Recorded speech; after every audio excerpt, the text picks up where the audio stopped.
যদিও শব্দটি নিয়ে বলা সাজে না, তবুও বলার আবেগকে সমীহ করার কিছু দায় আমারও থাকে।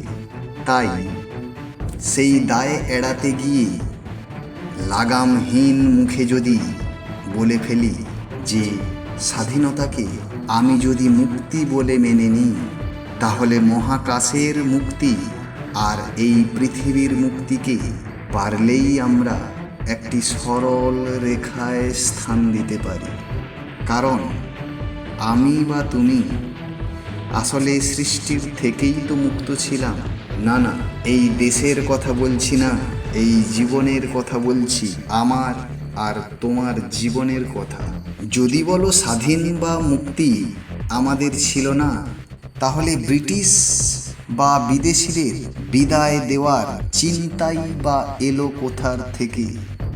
তাহলে মুক্ত কল্পনা, চিন্তা, আশা আমার আর তোমার বা আমাদের সবারই ছিল জন্মলগ্ন থেকেই।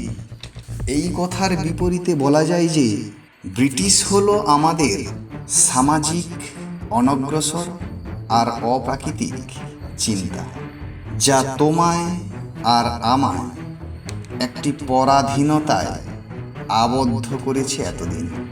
কিন্তু তা মহাকালের নিয়ম বহির্ভূত।